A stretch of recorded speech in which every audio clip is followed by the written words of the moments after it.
그 겨울 그리고 가을 나의 1951년 유종호 현대문학 출판사 책머리에 우리 세대에게 가장 놀랍고 충격적인 사건은 8.15 해방과 6.25 전쟁이었다. 강렬한 충격을 안겨준 경험은 쉽게 잊히지 않는다. 충격의 강도에 따라 기억의 농도가 짙어지고 지속시간도 마디어진다. 유소년기에 보고 듣고 경험한 바를 적은 나의 해방 전후를 몇 해 전 상자한 바 있다. 경험한 것을 가감없이 재현해서 그 시대의 한 모서리를 직접 경험이 없는 세대에게 알리자는 취지에 쓰였다. 건적 과거에 대한 젊은 세대의 이해가 너무나 허술하다고 생각됐기 때문이다. 기억의 앨범을 만들어보자는 감상적 이유를 배제할 수 없지만 소수한 대로 사회사적 기여를 염두에 둔 것이다. 6.25 경험에 대해서도 같은 일을 하고 싶었다. 그러나 자신과 건친의 모든 것을 드러내는 게 내키지 않아 선뜻 시행에 옮기지 못했다. 수통스러운 자기 노출에서 자유로운 허구 소설을 시도해보자는 생각도 안 해본 것은 아니다. 젊은 시절엔 막연히 그런 생각을 하고 있었지만 영 틈을 내지 못했다. 그러나 이제 시간도 없고 망각의 두려움도 커지고 있다. 안 하던 짓을 하는 논논의 모험이 일변 생소하고 일변 겁나기도 해서 이번에도 해상 에세이의 형식을 빌었다. 진흙탕과 진펄기를 기어온 주제에 새삼 채못 따질 것이 무엇이냐는 심정이 된 것도 사실이다. 그런 한편으로 나만이 전달할 수 있는 진실이 있고 그것을 허구로 번역하는 것이 진실의 순도를 훼손할지 모른다는 심정도 작용했다. 자신의 모든 것을 드러내는 것 또한 한 시대의 진상에 육박하는 길이라 생각하고 캄캄했던 시절의 재현에 힘썼다. 지난번에 나의 해방 전후나 이번 글의 연재 부분을 접한 독자 가운데 혹 메모를 해둔 것이 있느냐고 묻는 분들이 있었다. 60여 년 전에 내가 무슨 메모를 했을 것이며 설사 했다 한들 전쟁통에 남아났을 리 있겠는가. 이번 책은 1951년에 겪은 일을 다룬 것이다. 발등에 떨어진 불고기에 겁겁하며 하루하루를 살아가는 처지에 먼 훗날에 대비해 메모를 남긴다는 것은 생각해 볼 수도 없는 일이었다. 다만 시골에 있는 소규모의 초, 중 등 학교를 다녀서 교사나 동급생들의 이름을 잘 기억하고 있는 편이다. 또 미군 보급 부대에서 일한 것은 최초의 사회 경험인 셈이어서 비교적 생생하게 그 세목이 기억에 남아있다. 충격적인 첫 경험이 많아 그 후에도 곰곰이 되씹어 경험 보존에 도움이 되었다. 내 나름으로 망각에 대한 기억의 투쟁을 전개해온 셈이다. 망각이 과거를 지워 없애는 한편 기억은 과거를 변형시킨다는 것을 잘 알고 있다. 또 동일한 사건을 엄격하게 동일한 방식으로 두 번 기억하지 못한다는 기억의 이론에 대해서도 생소하지 않다. 하지만 그러한 기억의 취약점을 딛고 지어진 많은 해상기와 해고록이 있고 그런 기록은 모두 고유의 덕목을 가지고 있다. 무즈가 기억의 여신 소생이라는 것은 우연이 아니다. 의도적인 왜곡이나 꾸며낸 얘기가 이 책에 없다는 것만은 자신있게 말할 수 있다. 반세기 전의 일이기 때문에 뜻하지 않은 착오도 있을 것이다. 가령 사건의 선후 관계에서 착오가 있을지 모르지만 크게 문제되지 않을 터이다. 정확한 시기와 날짜에도 자신은 없다. 부대가 청주를 떠나 충주, 달천으로 이동한 정확한 시기를 기억하지 못한다. 그러나 이동 직후에 미군 병사가 메가드 해임을 환영했다는 얘기를 들은 게 생각나 대충 4월 10일께로 추정하고 있다. 메가드가 유엔군 총사령관직에서 해임된 것은 1951년 4월 12일이다. 여기 등장하는 인물은 모든 실제 인물이고 또 실명이다. 다만 몇 사람의 경우엔 내가 명명을 했다. 청주 소재 미 해병대 노동사무소의 책임자였던 파슨 주니와 부관 서전터 해일은 분명히 기억하지만 파슨 주니의 후임으로 온 중위의 성은 기억이 없다. 상당히 헌한 성이란 게 생각나서 테일러 중위라고 장명했다. 감독으로 일했던 미스터 홍은 남씨였으나 내가 함께 기거했던 통역 미스터 남과 구별하기 위해 미스터 홍으로 해두었다. 희성인데도 우연히 성씨가 같다 성을 지어준 경우가 또 있다. 원주 간현에서 부대 통역을 한 이는 본래 송씨다. 그러나 젊은 시절 사회운동을 했다는 유자코 송씨와 구별하기 위해 미스터 손이라고 했다. 그 이외에는 모두 실명 혹은 실제 성을 썼다. 여기 등장하는 인물은 대부분 세상을 떴을 것이다. 부산 출신의 부대 통역 미스터 손이나 달천 RTO 사무실 통역인 대학생 김씨는 살아있다면 여드는 간 넘긴 노인일 것이다. 믿었던 남의 돈 심부름을 해준 권씨도 비슷한 나이다. 서울 수보구 명동에서 피살된 나비 박사의 최후를 목격했다는 중학생 양은 78쯤 되었을 것이다. 이들이 살아있어서 내 얘기의 진실성을 보강해준다면 재미있겠지만 그럴 개연성은 극히 희박하다. 혹 생존에 있는 이가 있어 그들의 입장에서 본 경험담을 들을 수 있다면 더욱 재미있겠지만 세상은 각박한 곳이지 재밌는 곳은 아니다. 여기 나오는 인물들은 부정적으로 그려진 면이 없지 않다. 세상 물정 모르던 숲보기에 눈에 비친 대로 적다 보니 그렇게 되었을 것이다.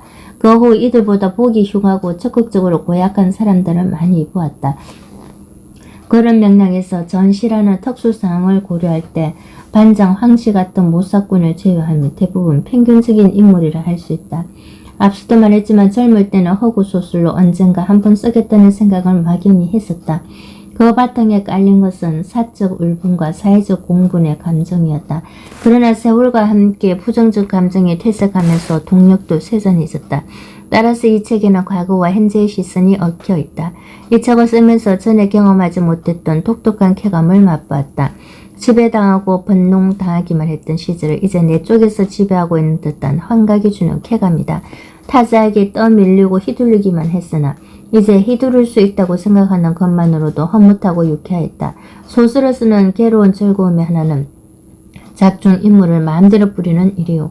그것은 시인이 넘보지 못하는 작가의 직업적 특권이라는 생각이 든다.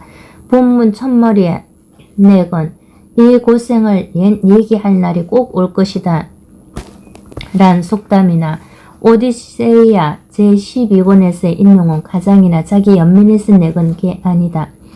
필한 때 무수히 들어온 어른들의 말을 희망적 관측일 뿐이라고 여기고 믿지 않았다. 그러나 이렇게 살아남아 얘기를 하게 되니 옛말 그러지 않더라는 감회가 일어 적어 놓은 것이다. 지금 어려움에 처해 있는 사람들에게 힘이 되고 위안이 되는 말일 것이다. 이제는 관광 명소가 된 아슈비츠 수용소 어느 건물 입구에 역사를 기억하지 않는 자는 그 역사를 다시 살게 마련이다 라는 스페인 태생 미국 철학자 조지 샨타야나의 말이 적혀있다. 지나간 고난을 잊어버리는 것은 그 고난을 야기했던 힘들을 무찌르지 않고 잊어버리는 것이라는 마르쿠제의 말과 같은 곡조요 같은 춤사위다. 개인이나 정치 공동체에 두루 해당하기 때문에 우리 모두가 되새기고 통감해야 할 명제라 생각한다. 이 책이 무기력한 망각에 저항하는 끈질긴 기억의 투쟁에 기여할 수 있다면 더 바랄 것이 없다. 그런 의미에서 한 권을 더 채워 해상 에세이 3부작을 완결하고 싶다. 이 책은 굳이 분류하자면 자선적 에세이라 할 수 있다. 해상록 혹은 해고록이라 할 수도 있겠지만 길지 않은 특정 시기의 경험을 집중적으로 다룬 것이기 때문에 어울리지 않는다. 뿐만 아니라 해고록은 정치, 경제를 유시해서 모든 분야의 거물들이 역사에 남긴 흔적을 적은 것으로 이해하는 것이 우리 쪽 통념인 것 같다. 그래서 해상기 혹은 해상 에세이라 명명했고 글이 불리기를 바란다. 이 글은 월간 현대문학지에 1년간 연재된 것이다. 양숙진 주간의 격려와 성원이 없었다면 다달이 또박또박 써내지 못했을 것이다. 이 자리를 빌려 깊이 감사의 뜻을 표한다. 2009년 1월 유종호. 이 고생을 얘기할 날이 꼭 올 것이다. 이연. 언젠가 살아생전 이곳초 기억하리니 내 그것을 믿어 의심치 않노라. 오디세이어 제12권 241에서 2행. 북풍 한설 찬바람에 청산 못 미쳐서 너무 까마득해서 정확한 날짜는 이제 헤아릴 길이 없다. 어느 날 갑자기 당장 집을 떠나 피란을 가라는 공고가 났다는 소문이 나돌았다. 고랑포에서 격전 중이라는 좀 때늦는 신문기사를 본 것이 바로 며칠 전이었다. 예상을 하고 있었지만 그야말로 엄동설하네. 강목천에 배낭 하나를 달랑 메고 떠나자니 속이 시려왔다. 서둘러 점심을 대충 먹고 난 뒤였다. 고맹이랍시고 밤콩을 넣은 백설기가 내 배낭 속엔 가득 들어 있었다. 뜨거운 백탕에 타서 훌훌 마시면 요기가 될 것이라며 모친이 쪄말린 것이었다. 집을 나서니 돌아올 때까지 무사히 서 있어 줄 것인가 하는 생각이 불쑥 들었다. 되돌아보니 마당가에 살구나무가 눈에 크게 들어왔다. 너라도 제발 무사해 주려무나. 부친은 40대 중반이었고 막내 아우가 7살인 유준 가족이었다. 갓난이가 없어서 참 다행이겠다는 투의 인사를 피란길에 많이 들었다. 난리통에는 별게 다 선망의 대상이 되었다. 별거 아닌 것이 강제된 죽음의 사유가 되는 것이나 마찬가지다. 엄내는 벌써 장태가 되다시피 했다. 국투가 온통 덩짐을 지고 배낭을 맨 인파로 가득 찼다. 집이 수안보와 연풍으로 통하는 국도 근방이어서 어느 길을 골라 잡을 것이냐 하는 고민은 없었다. 뿐만 아니라 비교적 편안한 길은 청주와 대진 쪽 국도를 택했다가 북쪽 군대에게 추월당해 불행한 최후를 맞은 선례를 알고 있는 터였다. 눈 덮인 호암지와 함지못을 지날 때 다시 한번 북풍 한슬의 엄동선아님을 실감했다. 연못 둥지에는 언제나 바람이 세웠다. 국도를 꽉 메운 인파도 가지각색이었다. 어린이를 업고 양손에 보따리를 든 아줌마는 보기에도 아슬아슬했다. 등에 산더미만한 짐을 지고 양손에 각각 어린애 손을 쥔 채 졸졸 따라오는 꼬마를 연신 돌아보는 아저씨도 아슬아슬하기는 매 한 가지였다. 아이의 손수레에 짐을 잔뜩 싣고 앞뒤에서 끌고 미는 늠름하고 호기 있는 가족도 있었다. 이미 방위군이다 뭐다 해서 소집되어 간 탓인지 젊은 장정의 모습은 별로 보이지 않았다. 중년의 아저씨와 아줌마, 노인들과 꼬마들이 대중을 이루고 있었다. 이렇게 많이들 몰려가는 물결 속에 끼어드니 한편으로 든든한 마음이 되기도 하였다. 이 많은 사람들이 설마 어떤 벤이야 당하랴 하는 터무니없는 안동감이었다. 지옥은 아무래도 초만원은 아닐 것 같았다. 그때는 초만원 지옥팬이랄 강제수용소의 기록을 아직 접하지 못한 터였다. 어떻게 오는지 모르게 단월 강가 유주마까지 와 있었다. 인파는 끊임없이 수안보 쪽으로 나가고 있었다.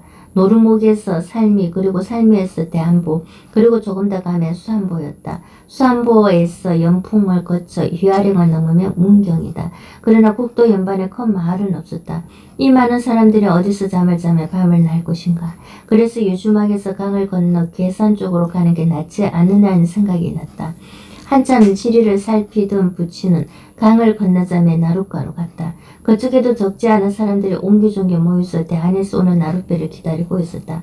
얼마인지 모르지만 백싹을 꼬박꼬박 받고 있는 사공은 강 건너 고개를 넘으면 곧 동네가 나타난다면 계산으로 빠지는 길이 훨씬 편할 것이라고 말했다.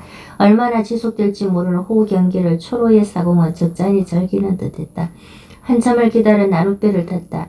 짐을 잔뜩 지고들 있었지만 20명은 조용히 타왔을 것이다. 한겨울 갈수기라 그런지 강폭은 보기보다 넓지 않았다. 나루가 아니 여느 강 줄기엔 얼음이 깔려 있었다. 아마 나룻길 위아래쪽 얼음은 깬 것이리라. 강을 건너니 우리를 뒤쫓는 군사를 멀리 따돌린 것 같은 생각이 들었다. 사공은 서둘러 사람들이 기다리고 있는 대안으로 다시 배를 저어갔다. 가파르다고 할 수는 없으나 만만치 않은 고개를 하나 넘으니 곧 동네가 나타났다. 다른터란 동네였다. 항원역이었다. 10월이 남지 와서 벌써 날이 저물다니 막막한 생각이 들었다. 총가의 벽에 목행리, 박모, 이모가 지나갔음이라 엉성한 방이 붙어 있었다. 지나면서 보니 그런 덩 속에 마구잡이 소식과 허들의 봇보가 계속 나타났다. 벽지나 신문에 지에 아무렇게나 붓글씨로 써붙인 것이다. 우리는 어서 방을 정해야 한다고 길가에서 조금 떨어진 인간을 찾았다. 벌써 사람들이 차 있었다. 몇 집 만에 빈 방이 있어 하룻밤을 구걸을 했다. 한쪽 눈이 찌그러진 큰 키의 주인은 고생들이 많다며 건너병을 치워주었다. 저녁을 준비하려 하자 장이라도 껌이라며 건네준 된장으로 끓였다는 된장국에서 나는 고린내가 이만저만이 아니었다. 아무리 피란길이라고는 하지만 마음 한구석에 달던 소풍 기분 같은 것이 없지 않았는데 그게 싹 달아났다. 저녁을 끝내고 나니 눈이 오기 시작했다. 그나마 낮 동안을 잘 참아주었다면 모치는 다행으로 생각하는 눈치였다. 그날 다른 터의 그 첫날 밤에 아주까리 등자불이라도 켜 있었는지는 알 길이 없다. 지푸라기 썩은 내 같은 퀴퀴한 토박 냄새를 맡으며 잠이 들었다는 것밖에 생각나는 것이 없다. 이렇게 시작된 나의 아니 우리 집의 일사후퇴는 계산과 보험과 보험군 삼승면을 거쳐 원남면으로 이어졌다. 계산으로 가는 구비구비 신장로 고갯길에선 한방눈이 내렸다. 쫓기는 피난길만 아니었던들 운치 있는 나그네 길이 될 수도 있었을 것이다. 배낭을 메고 눈 내리는 고갯길을 넘어가는 것은 오랫동안 내 악몽의 환상적인 주제의 하나가 되었다. 계산 못 미쳐서 하룻밤을 보낸 집에서였다. 제법 넓은 건너방에서 한 서너 가구 20대 남짓한 사람들이 묵고 있었다. 돛들의 한 구석에 놓여 있었다. 벌써 코 고는 사람도 있는 초저녁 무렵이었다. 갑자기 대포 소리가 나기 시작했다. 가까운 곳은 아니나 포승은 일정한 간격을 두고 끊이지 않았다. 버럭 겁이 났다. 부친이 벌떡 일어나더니 아무래도 심상치 않다며 아직 초저녁이니 조금이라도 더 가는 게 낫겠다고 입을 열었다. 이 밤중에 어디 가느냐고 모친은 딴소리를 했다. 지난 여름 굼떡 동작 때문에 혼이 났고 그 여독에서 자유롭지 못했던 부친은 우리를 재촉해서 모두 배낭을 지게 했다. 문을 열고 나가니 한기가 얼굴을 후려쳤다. 눈이 옴끝이라 추위가 한결 메스웠고 사람 발길에 녹았던 길도 다시 얼기 시작했다. 방 안에서 비축한 몸의 온기가 소진되자 방 공기는 점점 따가워져 갔다. 피라는 그냥 저녁에 온 식구가 다 얼어 죽겠다며 모친은 돌아가지고 말했다. 야반길 맥걸음에 풀이 죽은 부친도 방 안에서처럼 호기를 부리지 못했다. 우리는 할 수 없이 심리도 못 가서 대 붙잡힌 탈주병처럼 배틀이 놓인 그 방으로 되돌아갔다. 아까와는 달리 문간 쪽의 밴두리에서 자리를 잡을 수밖에 없었다. 우리가 처음 자리 잡았던 방 한가운데는 딴 사람들이 차지했기 때문이다. 아니 그새 돌아와요? 바깥이 이만저만 차야지요. 길도 새로 얼고.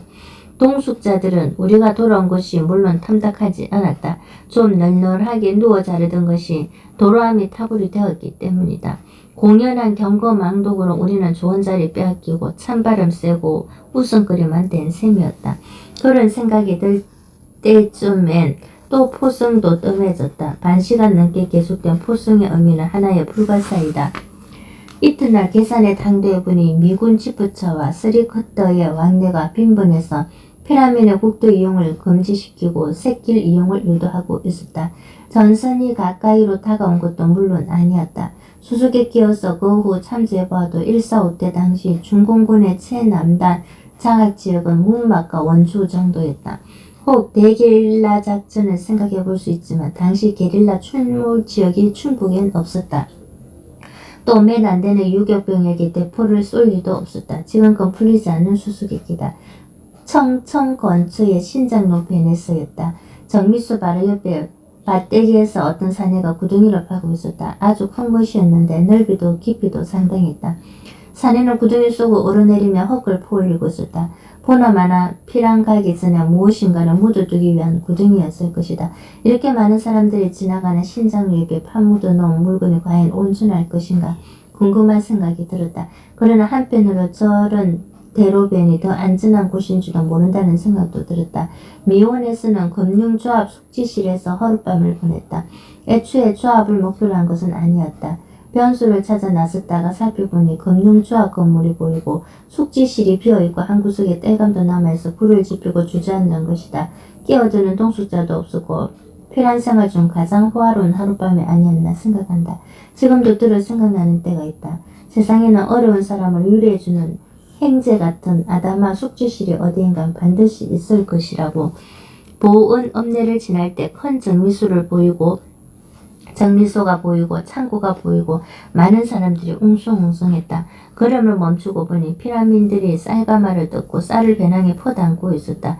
창고를 가리키면 쌀이 수천 가마 쌓여있다고 그 중에 하나가 큰 소리로 말했다. 그러니 좀 퍼가도 무슨 상관이 있냐는 말투였다. 그러나 북새통이 비죽고 들어갈 엄두는 나지 않았다. 뒷날 한자리에 눌러앉아 피난생활을 할 때 그때 버겁더라도 한 말 정도 나누어 쥐고 올 걸 그랬다는 생각을 많이 했다.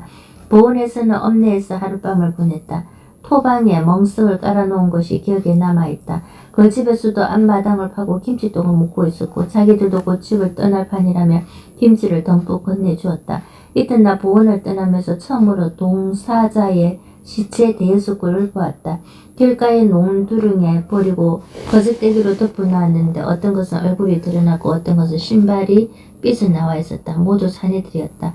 그 외에도 동사자의 시체를 본 적이 있지만 모두 남성이었다. 당시엔 그 점을 애사롭게 보아 치웠을 뿐이다. 그러나 서울역의 노숙자에도 여성은 없다.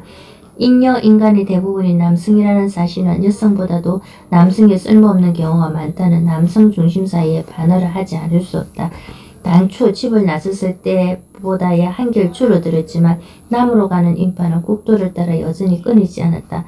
도중, 중학, 동기도 2명 만났다. 피차 경향이 없는 처지여서 그저 건성으로 인사를 나누었을 뿐이다. 며칠 만에 우리가 마침내 당가한 곳이 보은군 원남면 소재 100여 가구가 안되는 마을이다. 국도를 따르지 않고 새끼는 고개를 넘고 보니 국도에서 비켜선 구석지고 아늑한 마을이 나타났다.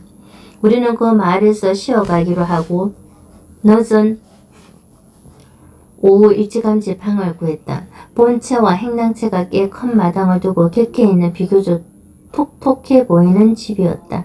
집안에는 헛간과 외양간이 따로 있고 초로의 주인은 말수가 적었다. 초저녁이 되자 피난민이 계속 들여닥치고 밤중이 되니까 거의 20명이 넘었다. 마지막으로 들여닥친 가족의 가장은 비좁아 답답하다며 나갔다가 들어오더니 헛간에 집단이 가득 쌓여 있어 따뜻하다며 막내 딸아이를 데리고 나갔다. 이튿날 아침 그는 잘 잤다며 흡족한 표정이었고 보라는 듯이 막내에게 그랬지 하고 물었다. 막내도 정말 그랬다는 듯이 고개를 끄덕였다. 이렇게 해서 우리는 옥천군 청산 못미쳐 몇십 리 밖에 있는 원남면 마을에서 한겨울을 나게 되었다. 청산에서 영동군 한간을 지나면 이내 추풍역이다. 동숙자들은 모두 남행을 계속했지만 어쩐지 한가지고 안정감을 주는 마을이 마음에 들었다. 그러나 가장 큰 매력은 세죽주는 가마솥이었다. 세죽 가마에 불을 떼는 바람에 방이 늘 따뜻하였던 것이다. 방에는 우리 말고도 모녀와 어린 아들로 된 3인 가족이 함께 머물렀다. 무작정 남행을 한다고 무슨 수가 나느냐는 모친의 말에 공감하듯 사모님과 함께 있으니 든든하다며 우리와 행동을 같이 한 것이다. 남행을 한다고 무슨 수가 나느냐의 말은 실은 우리 가족끼리 한 얘기였고 좀 더 가보자는 부친의 말에 모친이 반대하고 나선 것이었다. 처음에 막연히 며칠 쉴 작정이었지만 눌려앉고 보니 심신이 편하였다. 저녁 때마다 방구글을 하지 않아도 되었기 때문이다. 어느 날 군복 차림의 청년이 좀 쉬어가게 해달라며 방에 들어와 염치불가하고 들어눕더니 코를 드르릉 골기 시작했다. 잠에서 깨어난 청년은 이 말 저 말 끝에 영동까지 갔다가 다시 이천으로 가야 한다고 말했다. 퍼뜩 불길한 생각이 들었다. 모두들 나무로 발걸음을 옮기는 판국에 영동까지 갔다가 다시 이천으로 돌아가다니 무슨 곡절이 있는 것 같았고 혹 북쪽의 공작원이 아닌가 하는 생각조차 들었다. 군복은 군복인데 계급 표지나 그런 것은 전혀 없었고 개인 행동을 하고 있었던 것이다. 자꾸 물어보며 의심을 살까보 더 물어보지 못하고 이천 쪽은 괜찮으냐고 물었다.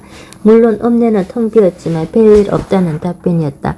우리는 충주서 왔는데 그쪽으로 중공군이 들어오지 않았느냐니까 이천이나 충주나 별일 없다는 것이었다. 그것이 당시에 들은 최신의 뉴스였다. 서둘러 도망와서 그랬지 사실 중공군이 추격에 그리 절박한 것은 아니라는 소식은 적지 않은 안동감을 주었다. 몇 마디를 더 나눈 후 청년은 다시 가보아야 한다며 방을 나섰다. 정체를 알 수 없어 궁금해지는 인물이 난리통에는 참 많은 법이다. 이렇게 해서 눌러앉았지만 할 일이 없었다. 부친은 무슨 새 소식이라도 들을까 하고 들어 청산 쪽으로 나가보기도 하고 역시 충주에서 피란노와 한 마을에 묵고 있는 수리조합의 김씨와 함께 인근의 동네로 마실을 다니기도 하였다. 이름이 좋아 마실이지 사실은 구변 좋고 배포 좋은 김씨를 따라다니며 끼니나 얻어먹는 것이 고작이었다. 부친보다 5살은 조의 아래인 김씨는 농업학교 졸업 이후 줄국 수리조합에 근무해서 농사일이나 농민사정에 밝았다. 또 눈썰미가 있고 눈치가 빨래 절에 가서 고기를 얻어먹는다는 유행의 재간꾼이었다. 하루는 우리 쪽에 들려 마실이나 가보자고 부친을 부추기더니 함께 가자며 내 옆구리도 찔렀다. 무료하기도 하거니와 이들이 도대체 마실 가서 뭘 하는지가 궁금해서 따라 나섰다. 시우리는 좋게 되는 이웃 동네로 들어가 그래도 톡톡해 보이는 집 앞에서 김씨는 멈췄었다. 계십니까? 주인장 계십니까? 그제야 중기의 부한 책에게 중년이 방을 나서 대문으로 나왔다. 저 건너 동네에 묵고 있는 피난민입니다. 하도 무례해서 마시러 나왔습니다. 참 명당을 차지하셨네요. 3대 적선을 해야 남양집에 산다는데 정남양에다 뒷산이 가려주고 앞이 탁 트였으니 그칠 것이 없으시겠네요. 하가 들어오다 도망가는 명당 자리입니다. 무슨 말씀이세요? 그저 굶지 않고 구구하게 사는 처지입니다. 자학원 들어오시죠. 조반석죽에 무병무탈이면 상발자를 하지 않습니까? 신수가 아주 좋아 보이시네요. 우리 세 사람을 주인이 안내하는 대로 안채와 마주 앉아 바깥의 방으로 들어갔다. 마당에는 수목도 몇 그루 보였다. 자리에 앉자마자 김씨는 다시 입을 열었다. 오다가 보니 냇물이 아주 맑고 모래가 기막히게 고와요. 혹시 사금이 나지 않았습니까? 예, 일정시대에는 한동안 사금을 캤어요. 그러나 오래 못 가 그만두었지요.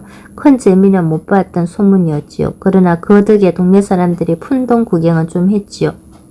어느 틈에 사금 연구를 한 것인지 혹은 사금 캤다는 정보를 미리 알고 활용하는 것인지 알 수 없었지만 재주가 용하다는 생각을 금할 수 없었다. 그의 재주와 입심은 점입가경이었다. 문필을 보니 한시성자시던데 그렇다면 본이 청주 아닙니까? 그렇답니다. 인사가 늦었습니다. 저는 김상윤이라 합니다. 충주가 고향입니다. 그러고 보니 우리는 골수 충청도네요. 충청도는 옛날부터 청풍명월이라 했는데 제 본이 청풍입니다. 청풍 김씨지요. 나는 속으로 다시 한번 감탄했다. 어느새 문표 보고 본 따지는 준비를 해두었을까? 청풍 김씨가 과연 있긴 한 것인가? 순간적으로 꿈이 된 것인가? 나중에 알고 보니 김상윤 씨는 정말 청풍 김씨였다. 하관이 반듯해서 강직하십니다. 다만 한 가지 헬상으로 보아 흥분이나 헬기는 삼가셔야겠어요. 그저 참는 것이 이기는 것이지요. 예, 욱하는 성질이 있다는 소리를 가끔 듣는답니다. 이렇게 해서 우리는 청주 한씨 집에서 저녁을 얻어먹게 되었다. 한씨는 우리와 합석해서 식사를 했는데 시래기국에 동치미와 짠지의 소찬이었으나 오랜만에 햇미밥을 배불리 먹었다. 저녁상을 물릴 때 김상윤 씨는 숭늉을 더 청해 벌떡벌떡 마시더니 기분을 내어 6.25 때 경험담을 꺼내었다. 감곡에서 겪은 일인데 거기서 격전이 벌어졌다. 인명군의 포탄이 마구 날아와 터지는 바람에 움푹 파인 구렁이 있어 들어가 피하려 했는데 거기는 벌써 먼저 온 사람들이 있었다. 한 군데 여럿이 모여 있으면 아무래도 더 위험하지 않느냐며 한 아낙네가 심하게 눈치를 주었다. 김씨는 구렁을 나와 다른 자리를 옮겨갔다. 그런데 얼마 후에 폭탄이 날아와 아까 그 구렁에 떨어지는 게 아닌가. 아낙은 적사하고 몇 사람이 모두 중상을 입었다. 야박하고 고약한 사람은 끝이 좋지 못하게 말은 이라며 실화인지 꾸민 얘기인지 모를 얘기를 김씨는 아주 그럴듯하게 얘기했다. 주인도 고개를 끄덕이면 동감하는 눈치였다. 구변 좋은 사람들이 흔히 그렇듯이 김상윤 씨는 얘기하기를 즐겼다. 상대방에게는 틈을 주지 않았다. 하찮고 예사로운 일도 그의 입을 타면 재미있게 들리는 게 사실이었다. 국군이 후퇴할 때 보도연맹 사람들이 다수 희생을 당했다. 충주에서는 함지목과 언덕배기에서 몇십 명을 처단했다. 그런데 그 와중에 살아난 사람이 하나 있었다. 총소리를 듣고 쓰러졌는데 나중에 보니 시체 밑에 깔려 있었고 다친 데는 없었다. 설거문이 사방을 둘러보니 군인들 모습도 보이지 않았다.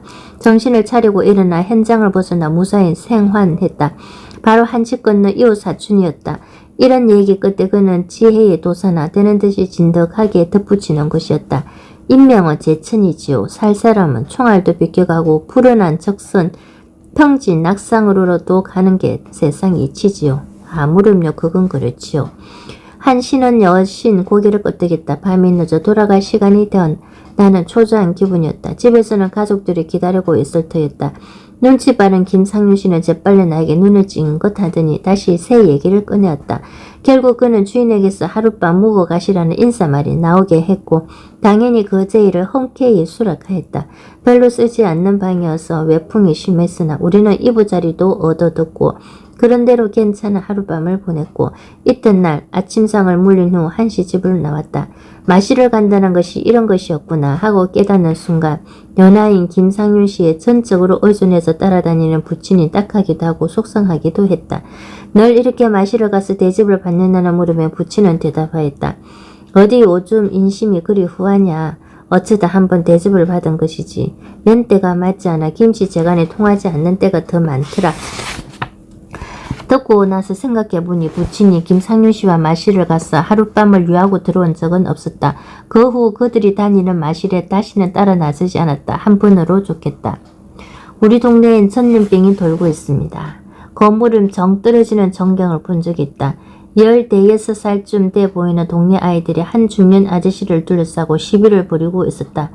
가까이 가보니 피라민이 동네 야산에 가서 금푸르기를 긁어모아 지게에 지고 내려오는 것을 본 아이들이 찍자를 붙이는 것이었다. 왜 동네 공동산에서 나무를 해오느냐는 것이 동네 아이들의 소리였다. 이게 무슨 나무냐, 금푸르기 아니냐며 중년의 사내는 어이없다는 듯이 대꾸했다. 금푸르기는 뗄감이 아니나 금푸르기도 묵혀두어야지 나무가 자랄 거 아니냐며 아이들이 대들었다. 그러면 우리 피나미는 밥도 못해 먹으란 말이냐. 그건 대기 사정이고 왜 남의 산에 함부로 손을 대느냐 말입니다. 금푸르기라지만 봐요. 이렇게 잔술까지도 배웠잖아요. 이건 내가 뵌 게 아니야. 떨어져 있는 거 주워 담은 것인지 원 별걸 다 터집 잡네. 별거라니요. 허가 없이 공동싸움 벗겨먹는 거 보고 따지는 게 터집이요. 허허 참 못하는 소리가 없네. 인심 참 되게 고약하네. 그랬다면 인심 좋은 대로 갈 것이지 왜 우리 동네에서 얼쩡거려요. 얼쩡거리다니 말 함부로 하는 거 아니야. 세상은 어떻게 될지 모르는 거야. 아닌 말로 너희들이라고 피난 가지 말란 법이 어디 있어. 우린 피난 가서 남의 산 벗겨먹지 않을 겁니다. 이놈 저놈 한마디씩 던지는 걸 피나미는 잘 받아넘겼지만 동네 아이들이 막대먹은 터지면 어쩔 수 없었다. 결국 그는 다시는 그런 일이 없을 것이란 말로서 채똥 이런 막심한 창피와 봉변을 끝장냈다. 사람이란 시비를 통해서 영악해지고 난리통엔 시비거리가 많기에 마련이다. 동네 아이들의 윗세를 납작하게 만들어주기 위해서도 무슨 변이 일어나야 한다는 심정마저 들었다. 순박한 시골 사람이란 총칙 명제를 나는 믿지 않는다. 알로 까진 서울 깍쟁이도 문제지만 꽉 막힌 데다 막대먹은 촌놈들도 대책 없긴 마찬가지다. 정때는 조환 속인지 처음엔 미처 몰랐던 텃세 같은 것이 점점 실감되어 왔다. 바람을 쏘이려 나가도 참 오래도 죽치고 있다는 둥 공연한 시비를 걸어오는 동네 아이도 생겨났다. 백탕에 틀어 넣어 훌훌 마시던 마른 백설기도 떨어진 지 오래고 월급쟁이인 부친이 따로 비축해 둔 저금이 있는 것도 아니었다. 정직 처분을 받은 부역자인 그는 반년 넘게 월급 한 번 받지 못한 처지였다. 여기저기 들려오는 소리로는 중공군인 진격도 일단 멈춘 것이 사실인 것 같았다. 김상윤 씨도 발걸음을 돌려 되돌아갔다. 일단 그곳을 떠나 청주 정도로라도 가서 무슨 수를 쓰든지 방도를 찾아야 한다는 쪽으로 부모들은 생각을 굳혔다. 국도에서 얼마 좀 떨어져 있긴 하나 조그만 동산을 넘는 샛길이 있어서 사람들의 왕래도 심심치 않게 눈에 띄었고 보쯤을 쥐고 돌아가는 듯한 가족의 일단도 들어 보였다. 초로의 주인집 할머니는 어제도 두 가구나 피난민들이 말을 떠났다는 동료 소식을 전했다. 당신들도 이제 옮겨보라는 소리처럼 들렸다. 남양으로 징용 나간 아들이 돌아오지 않은 터에서 아직 그 자기 딴엔 공덕을 쌓고 있다는 소문이었으나 아무리 노는 행랭채라도 남이 들어있는 게 겨운할 리 없었다. 소소한 것으로라도 뭔가 보답을 해서 환심을 살 만한 처지도 못 되었다. 한겨울도 얼추 지나간 듯 했다. 날짜는 딱히 알 수 없지만 2월 초순이나 중순쯤 되는 어느 날 우리는 그때까지 한 달 넘게 묵고 있었던 원남면의 100가구같이 안 되는 마을을 덩졌다. 다시 좋은 세상이 되면 꼭 한번 찾아와 인사를 하겠다는 말을 잊지 않았지만 하는 쪽이나 듣는 쪽이나 그런 날이 오리라는 믿음은 없어 보였다. 거저 하는 소리였으나 모친의 인사말을 듣고 보니 꼭 그래야 할 것 같고 꼭 그렇게 돼야 할 것 같은 생각이 들었다. 갈 길이 바쁜 것도 아니고 올 때처럼 쫓기는 처지도 아니었다. 그러나 이사 날짜를 잡고 보면 어서 빨리 새 집으로 가야겠다는 생각이 들면서 심란해지는 것이 사람 마음이다. 살던 집이 어쩐지 궁상맞게 여기지기도 한다. 그런 기분으로 며칠을 지난더라 어서 청주에 가야 한다는 심정으로 길을 걸었다. 올 때처럼 붐비는 인파가 있는 것은 아니지만 그래도 내려오고 올라가는 사람들의 초라한 보따리 행색은 그치지 않았다.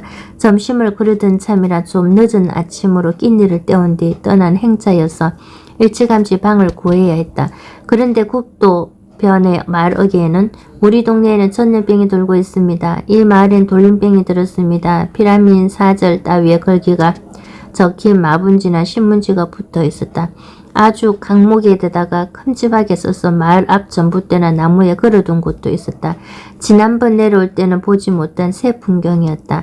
내려올 때는 여주, 강천, 면민의 통가, 홍천이 아무개 전 아무개 지나감 따위에 후줄근한 신문지 벽보 같던 것을 많이 볼 수 있었지만 피난민 사절은 처음 보는 방문이었다. 피난민 덩설에 눈들이가 나서 못 들어오게 하는 거지 뭐. 모친은 이렇게 잘라 말했고 그럴싸하게 들렸다. 그러나 한편으로는 겨우내 목욕 한번 못해본 수많은 사람들이 불결한 환경에서 비비되며 살았으니 필경 악성 전염병이 떠돌아다닐 만하다는 생각이 들었다. 난리통에는 역병도 극성이라는 말이 있지 않은가. 아직 해도 있고 하니 더 가보자고 작정했으나 돌림병이 없는 동네는 좀처럼 나타나질 않았다. 해가 질 무렵 할 수 없이 전염병이 돌고 있는 동네로 들었었다. 길가를 피해서 좀 어숙한 집을 찾아 하룻밤을 구걸했다. 검은 구레나룻이 있고 목소리가 우릉우릉한 중년 아저씨가 군말 없이 걸으라고 하더니 일자 집 윗방문을 열어주었다. 구들이 시원치 않아 방이 차요. 평시 같으면 벌써 고쳤을 텐데 그냥 두어두고 있어요. 아랫방에 구레나루 아저씨는 두 여자뿐이었다. 대충 냄비밥을 해 먹는데 부인이 짠지를 내놓았다.